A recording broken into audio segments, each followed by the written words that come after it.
السلام علیکم، میں رابعہ۔ امید ہے آپ سب خیریت سے ہوں گے۔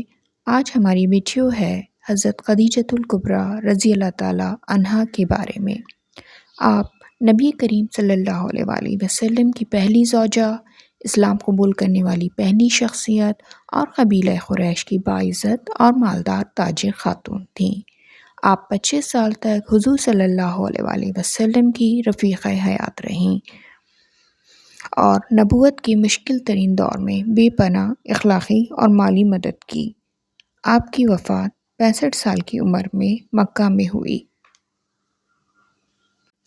حضرت خدیجہ اسلام کی پہلی خاتون تھیں جنہوں نے سب سے پہلے رسول اکرم صلی اللہ علیہ وآلہ وسلم پر ایمان لایا۔ آپ کا پورا نام خدیجہ بنت خویلد تھا اور آپ کا تعلق قریش کے معزز خاندان سے تھا۔ حضرت خدیجہ نہایت پاکیزہ سیرت، باوقار اور دانا خاتون تھیں، اسی وجہ سے آپ کا لقب طاہرہ تھا۔ آپ ایک کامیاب اور دیانتدار تاجرہ تھیں اور مکہ میں اپنی امانت اور صداقت کی وجہ سے مشہور تھیں۔ آپ نے رسول اللہ صلی اللہ علیہ وآلہ وسلم سے شادی کے بعد ہر مشکل وقت میں آپ صلی اللہ علیہ وآلہ وسلم کا ساتھ دیا۔ جب نبی کریم صلی اللہ علیہ وآلہ وسلم پر پہلی وحی نازل ہوئی تو حضرت خدیجہ نے آپ کو سب سے پہلے تسلی دی اور آپ کا حوصلہ بڑھایا۔ آپ رضی اللہ تعالیٰ عنہا نے اپنی ساری دولت اسلام کی سربلندی اور مسلمانوں کی مدد کے لیے قربان کر دی۔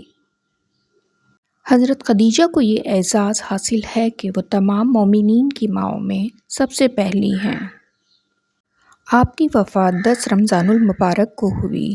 آپ کی جدائی رسول اللہ صلی اللہ علیہ وآلہ وسلم کے لیے ایک بڑا صدمہ تھی، اس لیے آپ صلی اللہ علیہ وآلہ وسلم نے اس سال کو عام الحزن یعنی غم کا سال قرار دیا۔ حضرت خدیجہ کی زندگی صبر، وفاداری، قربانی اور ایمان کی روشن مثال ہے جو آج بھی مسلمانوں کے لیے مشعل راہ ہے۔ آج کے لیے اتنا ہی۔ میری نیکسٹ ویڈیو تک اپنا بہت خیال رکھیے گا۔ پھر ملتے ہیں۔ اللہ حافظ۔